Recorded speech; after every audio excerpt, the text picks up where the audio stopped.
Now, two pigeons bemoaning the fact you can stream DirecTV satellite-free. These humans can stream all the top-rated national news channels on DirecTV, and now with no satellite dish. This just in. Weather, sports, election coverage. DirecTV has it all, but something is missing. The satellite dish. What are you doing? I'm reporting the news. Back to you, Bob. Here's some news. You're a buffoon. Stream the top-rated national news channels. No satellite dish. Visit DirecTV.com. Internet required. Top-rated news based on 2023 Nielsen ratings.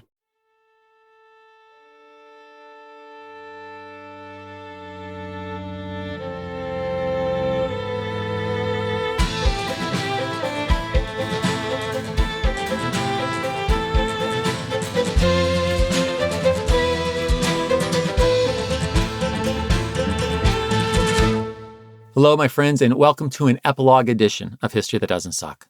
This, of course, is our time to break away from storytelling mode and dive into some analysis that doesn't suck. Specifically, our last few episodes have reveled in the stories of the 1920s popularization of movies, music, and sports.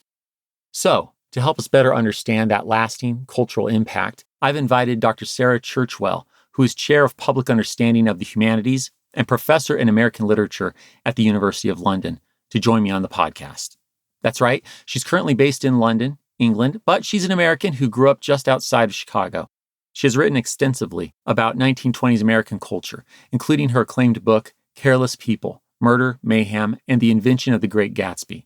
Her very impressive full bio is in the episode description. My conversation with Professor Churchwell includes fascinating takeaways from the 1920s that continue to resonate in our contemporary lives. These include the rise of American youth culture and the desire by older adults to be youthful, like the popularity of monkey gland injections as a predecessor to modern-day Botox injections. Yeah. Well, we'll also talk about the birth of Tinseltown, aka Hollywood, radio, recorded music, magazines, and enduring literature like F. Scott Fitzgerald's masterpiece, The Great Gatsby. If you read it in high school but have forgotten, or if you've never read it, don't worry. We get right to the major themes of the book and why it's still relevant today. But before we get to the interview, I'm going to make an assumption that you're listening to this epilogue because you're curious to learn more. You'd like to go deeper into the history that we cover on HTDS. If I'm right about that, then I invite you to go to our website, htdspodcast.com, to check out our book recommendations, live tour dates, and our membership program. The HTDS membership program includes ad-free episodes delivered early, plus extra stories and deep dives. For example, there's an extra segment of my conversation with Professor Churchwell available right now to members. Check out the episode description or go to htdspodcast.com/membership to learn more. Now let's unpack some of the enduring aspects of American cultural history from the 1920s with Professor Sarah Churchwell. So, with no further ado, welcome to Dr. Sarah Churchwell. We're glad to have you here. Thanks for having me. Let's talk a little bit about youth culture. It's going to be a couple of decades after the 1920s before teens and young adults are seen as kind of having their own demographic. But young folks are definitely having their moment in this period of post-pandemic, post-war revelry. So getting into this, why do we call this the Roaring Twenties? What's with that? I'm so glad you asked this question. I get so nerdy about the 20s, and you need to be really careful about asking me any question where I can just jump down a rabbit hole. But I actually love the Roaring 20s as a phrase because most people ask about the Jazz Age, of course, that other familiar name for it. Right. But the Roaring 20s actually came from an earlier idiom. It was just an expression, and it was a way to talk about young people, particularly young men, in their roaring 20s. So it was about like sowing your wild oats.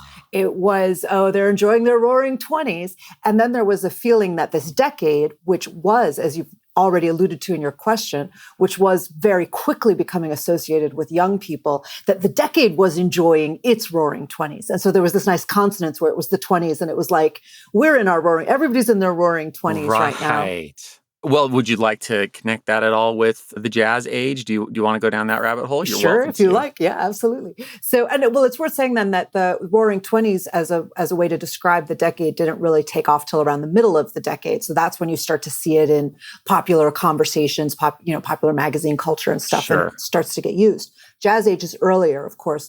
It was popularized by Scott Fitzgerald in his short story collection, Tales of the Jazz Age, which was in 1922. And he always said that he felt that he gave the name to the decade. Now, he didn't actually coin the phrase the jazz age, though. But he'll take the credit. He'll take the credit. But he gets the credit for popularizing it. He certainly did popularize it. And the thing is that the other thing he did was he flipped it from a negative to a positive. So the earlier uses of it had been in kind of cultural gatekeepers in, totally warning mode, saying, oh, we live in this age of jazz. And it was a way of saying, it would be very analogous to saying we live in a pop age, or we live in a frivolous age. We live in an age of misrule. Very derogatory. Very derogatory. And of course, derogatory in highly racialized terms, because obviously jazz being, very much coming out of African-American culture, obviously. So the sense that it's derogation is that it's a risk to white mainstream culture. Anything goes. What's going on here? This is an age of jazz. There's no control anymore. It's chaotic. It's misrule. And of course, the young people grabbed that and they went, great. Yes, it is. Right. Yeah, that's what we're about. We want that. Off we go. Well, so let's carry on with this theme then. My listeners have, of course, heard about prohibition and the alcohol that is still flowing, if anything, perhaps flowing even more in some circles. But what is it that really makes things so riotous in the 20s? Or is that just perception? And really, this is just what young people have always done? No, I don't think it is just a perception. I think there really was a very clear gap between the young people of the early 1920s and their parents' generation. That was a much wider gap. That has always been the case. And there were a few reasons for that. One is that there had been a rapid expanse of education. So after the Civil War period, as I'm sure your listeners know, American universities are exploding. Young women are going to universities. You've got the land-grant universities, all of the stuff that makes education more, higher education more accessible, and more young people are going into secondary education. You have a demand for an educated workforce, and both men and women are entering that workforce. But particularly once you have what we would recognize as a college experience, you have young people going away and living independently from their parents in a peer group, really for the first time, and in an increasingly co-educational environment. Some of the universities themselves are co-ed. Even the ones that aren't, you've now got the Seven Sisters going with the Ivy League. So you've got all the kind of Fitzgerald-esque, going to the prom with, get the girl from Vassar or the girl from Wellesley to come to Princeton or Yale. And so all of that creates this kind of, the sense that they have their own cohorts, that they are a peer group and they recognize each other. So that's one part of it. Another really important part is cars. Once you get young people in cars, things change, right? You're no longer culture is its own thing. Culture, yeah, right? You're right. Yeah. You're no longer sitting in your parents' living room. You're no longer sitting on the porch with your mom peeking through the curtains to see what you guys are up to. So you've got privacy, you've got mobility, right? And you have, as of 1920, obviously, you have young women getting the franchise. You have women increasingly in the workforce since the First World War. So they have economic autonomy. Sexual autonomy follows economic autonomy. And again, the sense of the mingling of that generation means that they're behaving in very, very different ways. And a sense that, it's not just sex, although I think we'll be coming back to sex because it's so important to the way that things changed in the 20s, but also young women are smoking. And of course, obviously the clothes have changed, right? It's the first time that we see what we might recognize as a modern silhouette, where the men aren't in these choking high collars with ties all the time and everything's more relaxed. And of course, young women thrown off corsets, thrown off petticoats. The reason they've done that is because, again, of the First World War, but because during the First World War, as American troops were, soldiers were in camps around the U.S. before they went abroad, there was an explosion of sexual activity in those areas, and therefore there was an explosion of sexually transmitted diseases in those areas. Right. And the government had a sexual hygiene education campaign. And part of what that did was it led to certain kinds of innovations, including feminine hygiene, i.e. the sanitary pad, comes in the late teens, actually, is when women can suddenly have access to something that changes everything, because you don't need layers and layers of petticoats to hide that you're menstruating, because you can actually manage it in a different way. So youth culture, what we think of broadly, these kinds of trends, is underwritten by certain kinds of technological and consumer advances that are driven by women entering the workforce, women getting education, and basically the broad explosion of consumer capitalism, where, business and industry realizes that women are a market and that they can sell to them. So we just have a convergence of so many different things that are growing out of the Second Industrial Revolution to political changes that are coming with the progressive era to what the war's done. Exactly. I very much take your point. This is not a typical generation. I see plenty of connections. That does sound pretty much where youth culture might be today. Obviously not, apples and oranges, but would you say that 1920s compared to the 2020s, far more in common there than 1920s to maybe 2 or 3 decades before that then? Yeah, I would absolutely agree with that. And certainly more in common than the 1920s to the 1820s, right? Yeah. This is a slightly easy example, but I like it because I really think it speaks to what you're talking about. They realized, very quickly, not only that youth sold to youth, but that youthfulness would sell to older generations as well. And it's the moment at which, particularly women, yeah, we still do, yeah, right, start to want to be more youthful. It's when that whole trend starts to come in, this idea that it's preferable to be youthful and that you can sell youthfulness as such. And in the 20s, women in particular, but also men, start injecting themselves with monkey glands because they were told that monkey glands would make their skin younger. It would rejuvenate their collagen or whatever. This is early Botox. It's early Botox. So there's a whole fad for monkey glands, and you can find all kinds of parallels like that. There are all kinds of analogies. Wow. Well, let's shift gears a little bit and talk about entertainment specifically. So we've recently covered on HTDS several forms of popular entertainment in the early 20th century, especially sports, stage productions, and film. It's an era of innovating new forms of art and music, especially geared toward young people. Now, in one of your publications entitled Echoes of the 20s, you quote a Baptist minister who says in 1919, and I'll read this, "People not only demand violent, rapid-fire amusement, but they demand to be amused continually. They will not be calm. They will not concentrate." Okay, so that basically sounds so much like the critiques we hear today, right? And we could talk about TikTok and these same sorts of ways. So that said, how would you compare these emerging forms of entertainment in the 1920s to what we're doing now in the 2020s? Well, again, yeah, I think it's really similar, right? I mean, what you have is at that time, you have the first explosion of mass media, and the digital revolution that we're living through is a transformation of mass media, but theirs was equally transformative.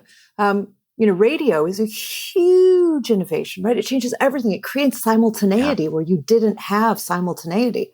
And that comes in 1922, right? And, and so again, that's going to transform the decade to come. Music recording becomes widely available in the 1920s. So suddenly you're not just kind of plinking out a popular tune on the upright piano, again, in your living room under the supervision of your parents, but you can go away and you can play a gramophone in an urban environment with your friends. And so everything starts to change around those available forms of entertainment. And of course, movies are the really big one, right?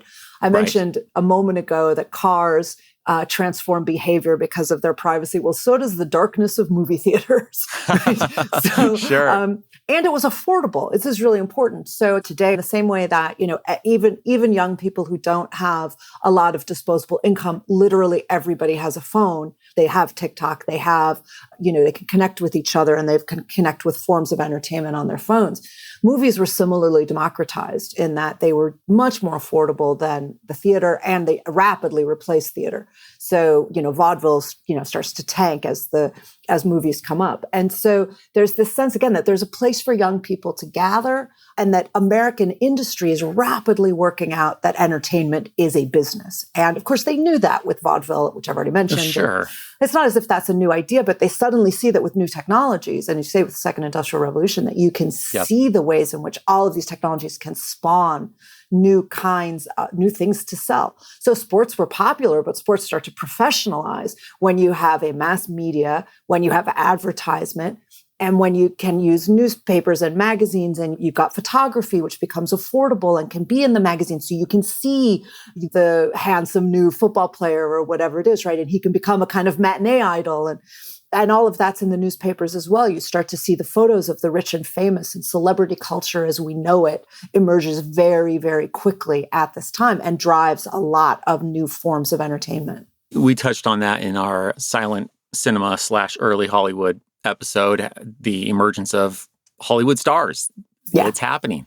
Yeah. And, to your point on the second industrial revolution, it gets outside of entertainment, but my mind goes to these markets that are now exploding into a national thing. Railroad has connected the nation. And now similarly, we're talking about radio connecting ideas and the ability to listen to a ball game as it's happening. And you can experience that in California, despite the fact the game is in New York.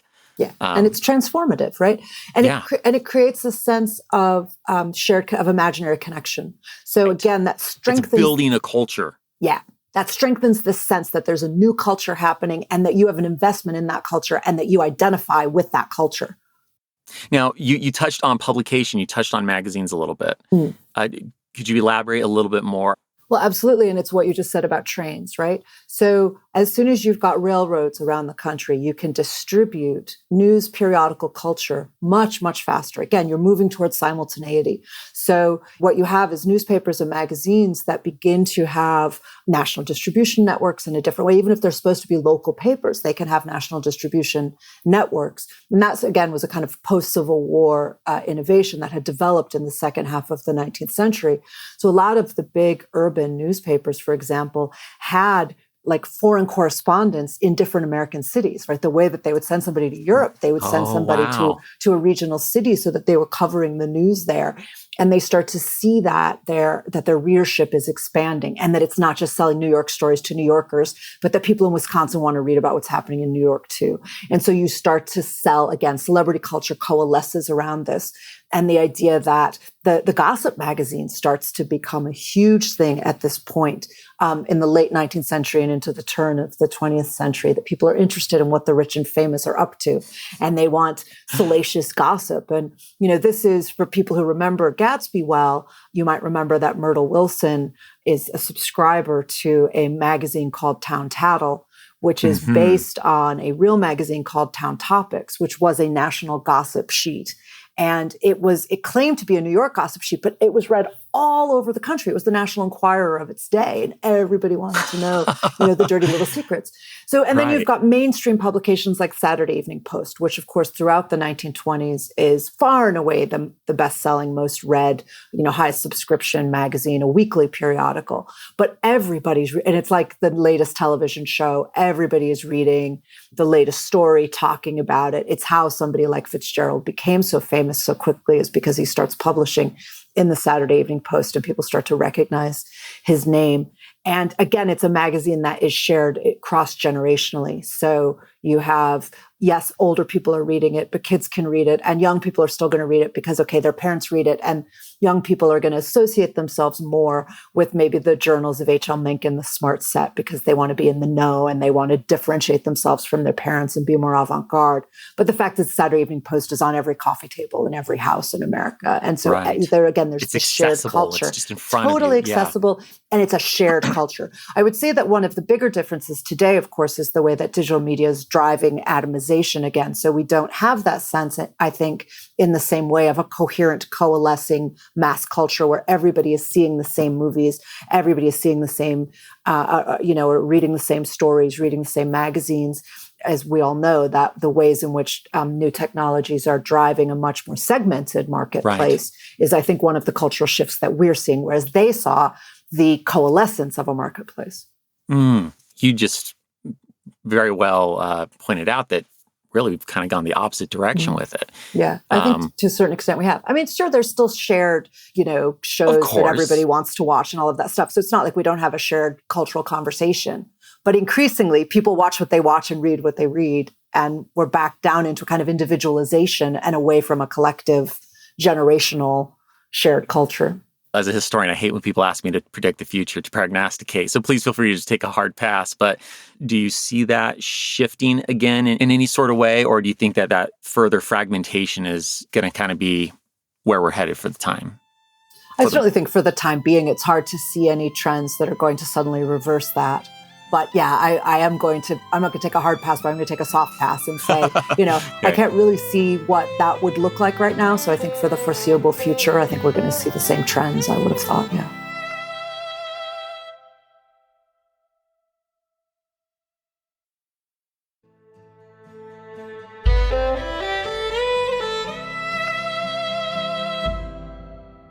Well, let's actually stick with literature. When we talk about literature, though, in the 1920s, Fitzgerald is, I would think, probably the first name that comes to mind for the vast majority of people. But when we think about literature in that post-war, just after the Great War era, who are some other authors? I mean, we covered a number of emerging Black authors in our episode on the Harlem Renaissance, but who would be, a few authors that you'd say beyond Fitzgerald? So certainly Hemingway is the next obvious one. Not everybody is, kind of thrilled with his politics these days, but his style is remains pretty fabulous.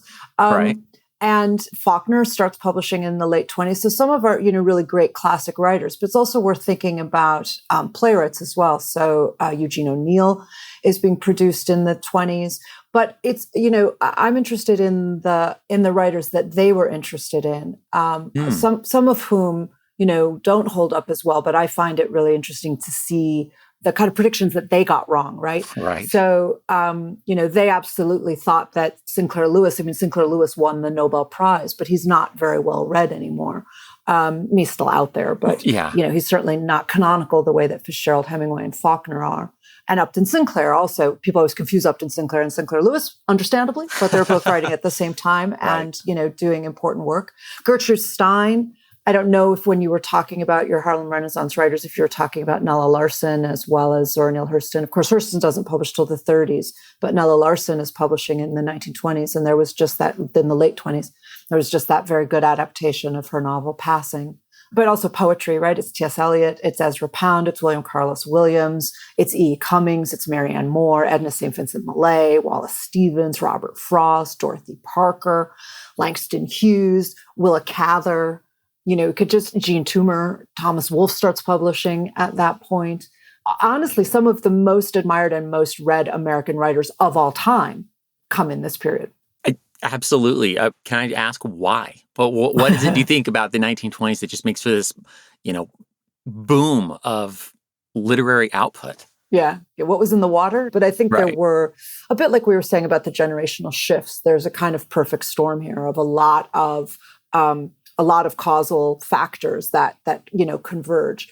So we already mentioned education. That's really important. You have more and more people getting secondary education who might not necessarily have done so before, and a widening of voices as a result. You have the professionalization of literature as a career. You have the professionalization of creative work generally, which again is a trend that began in the late part of the 19th century, is underwritten by the technological transformations that we're talking about, by mass media. And so if you've got an explosion of magazines, you need people to create that content. So you've got a demand, you've got a marketplace, and people can see that rather than dabbling in their spare time, Jane Austen on her 6 inches of ivory. You can be out there in the professional marketplace and saying authorship is a profession and it's something that you can pursue. And that as advertising and, PR is developing in the 1920s, these things are all developing in relationship to each other and in tandem.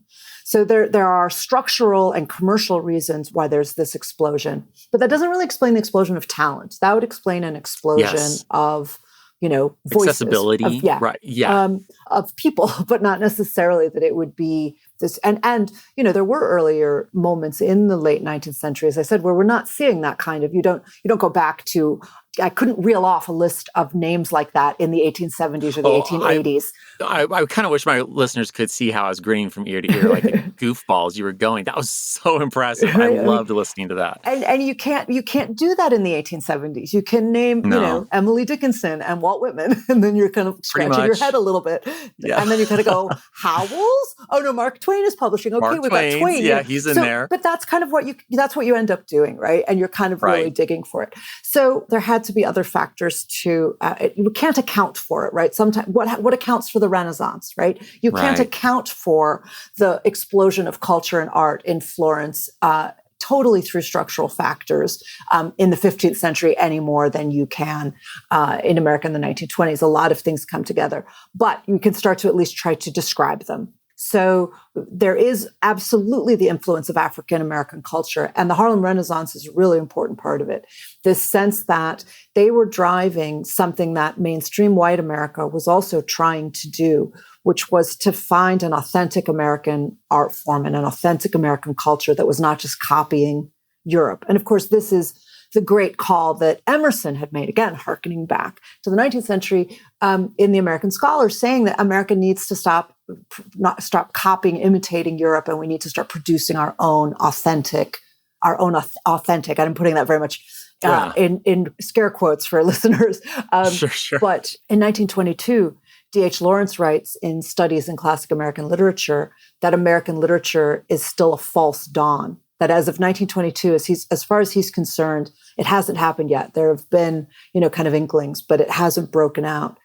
But what was happening was that a generation, Fitzgerald's generation, which were better educated, more exposed to all of these mass cultural shifts that we're talking about. They'd grown up reading magazine culture. They'd internalized those kinds of stories and also the variety of stories that were available across magazine culture. That's important, I think, that variety of voices and approaches. Help them each kind of cultivate individual voices. And at the same time, then, modernism really was making its way into mainstream American culture much earlier than I think most people think. Forgive me, just real quickly, would you define modernism for everybody? What I'll do is I'll give everybody examples, which is much easier. Yeah. So we're talking about Picasso, right? So Picasso, in particular, this idea of that what they actually called, they didn't call it modernism yet. They called it cubism and they called it expressionism.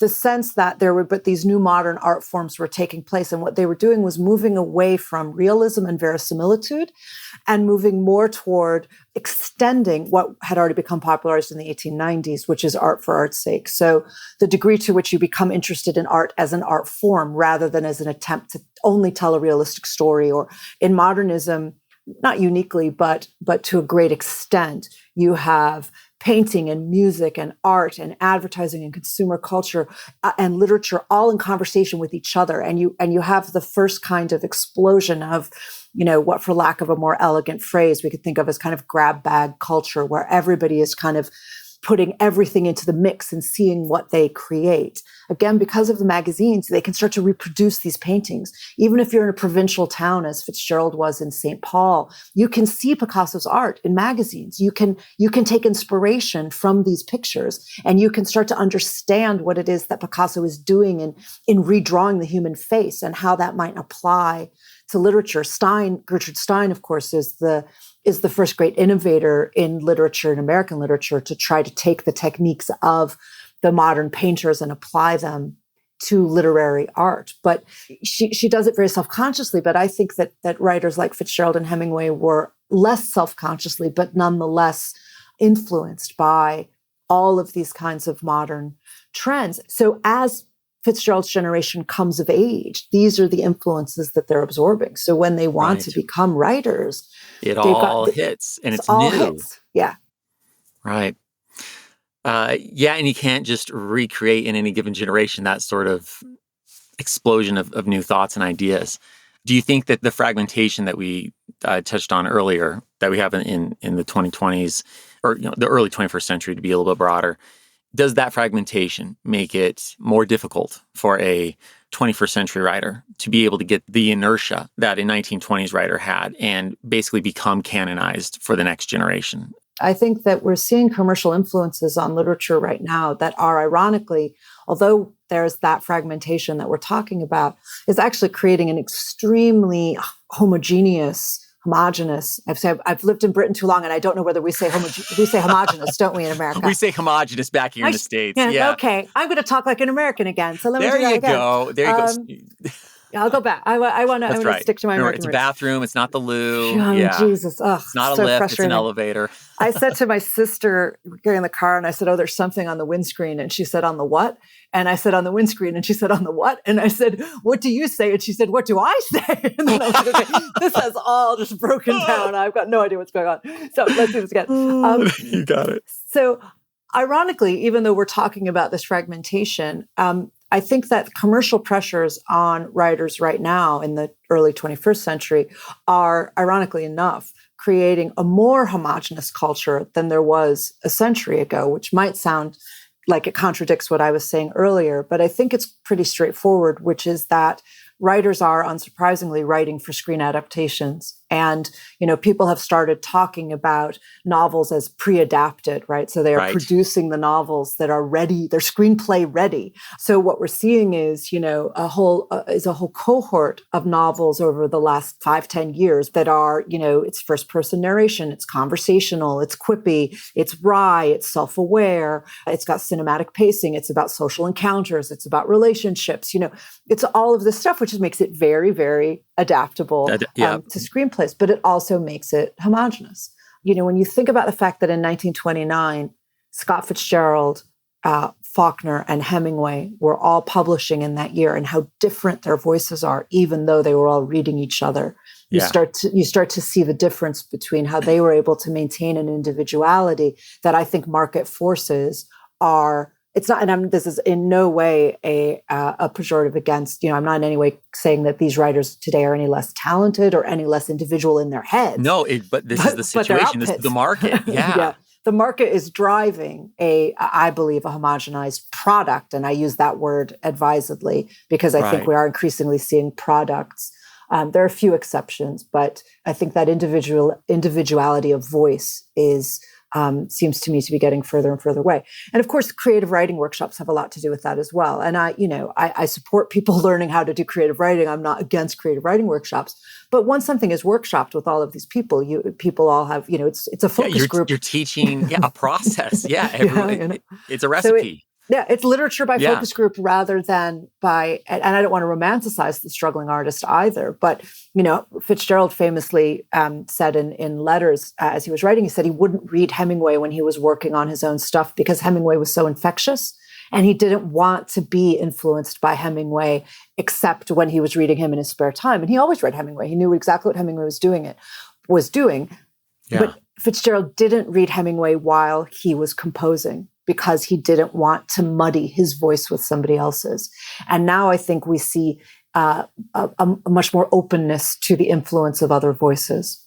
That makes beautiful, perfect sense, everything you said. And so I see all of that flowing perfectly with the very fragmentation that you talked about. It feels ironic and it feels like it doesn't connect. And yet when you talk through all of it as you just have, as eloquently as you have as well, it clicks and it makes perfect sense. Let's hit the big, iconic work of the 1920s. Can we Gatsby it up here for a minute? If we must. I love to Gatsby it up. It's hard to stop me from Gatsbying it up, to be honest with you. I feel great about that. Let's go down this path then. So your book, Careless People, skillfully combines the sensational story of the Hall Mills double murder with the creation of the Great Gatsby, giving some context for how the now forgotten darkness of the era affected Fitzgerald's opus. So let's start there. Why is The Great Gatsby an enduring classic? Well, I want to thank you for the question, the preamble to the question, bringing in the darkness, because to me, that is such an important and neglected part of the novel, but it has so much to do with its enduring power. It's very easy to overlook, especially on first reading, because it's such a beautifully written novel, and because he's so good at glamour that people just read it and they think, oh, glamorous parties and Leo DiCaprio with, a big bottle, glass of champagne. And the meme, right? Everyone knows the meme. Everyone knows the meme. And everybody's at the parties and it's all just so much fun, but it's a very dark novel.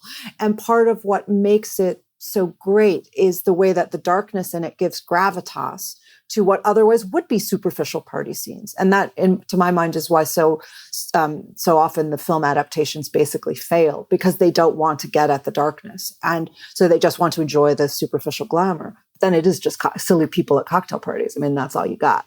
So the darkness is absolutely crucial to it. But it's the two together, right? What makes Gatsby so great is that what Fitzgerald did was he suspended two things together. And there are different ways I've tried to articulate this over the years, and I can break it up in different ways. But basically, it's about the tension between America's illusions and its realities. It's our illusions about ourselves and the realities of the world that we've created, and the tragedy that happens when we fall into the gap between the two.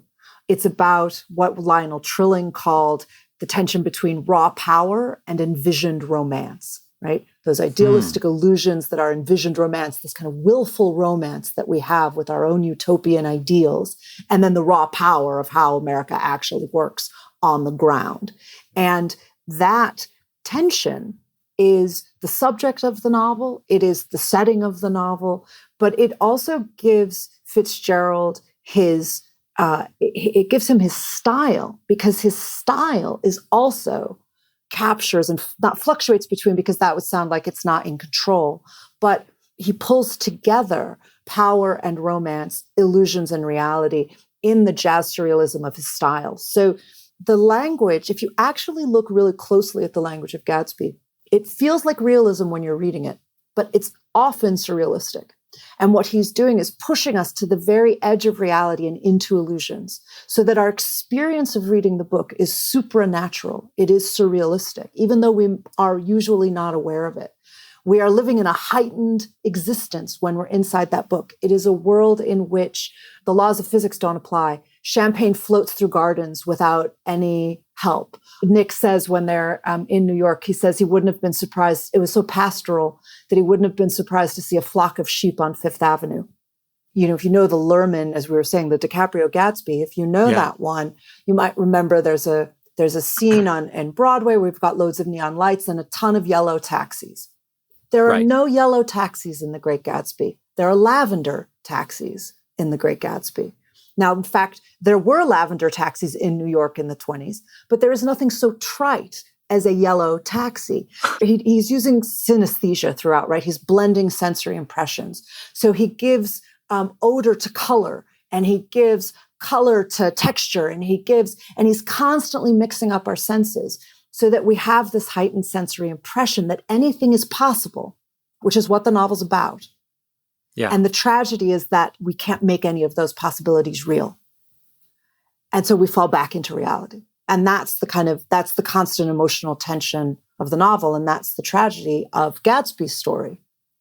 And then that is in kind of counterpoint with Nick, who is totally misread. We could do a whole hour on how everybody gets Nick wrong. The short version is that what happens is Nick actually is very cynical at the beginning of the novel. Everybody thinks he's this naïf who's following Gatsby around and Tom around being like, oh, you're so cool. It's not what happens in the novel at all.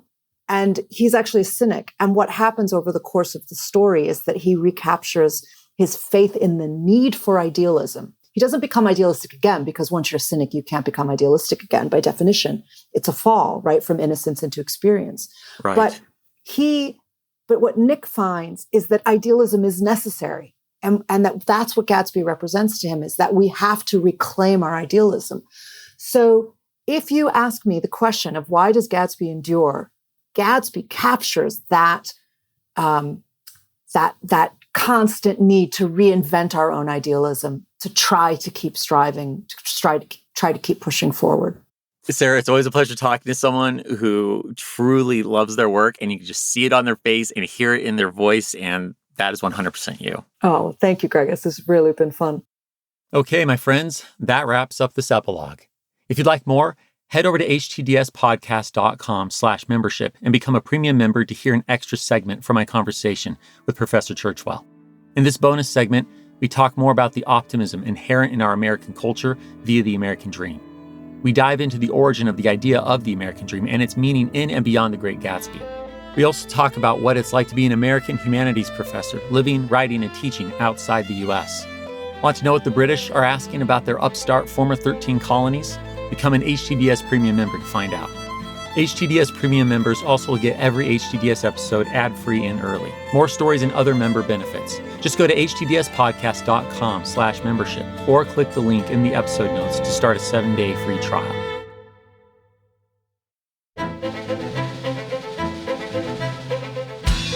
History That Doesn't Suck is created and hosted by me, Greg Jackson. Episode produced by Dawson McCraw with editorial assistance by Ella Hendrickson. Production by Airship. Sound design by Molly Bach. Theme music composed by Greg Jackson. Arrangement and additional composition by Lindsey Graham of Airship. Visit htdspodcast.com for more information.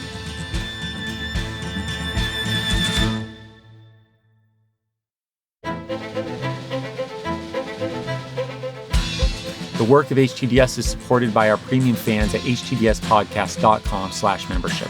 My gratitude to you kind souls providing funding to help us keep going. Thank you. And a special thanks to members whose monthly gift puts them at producer status.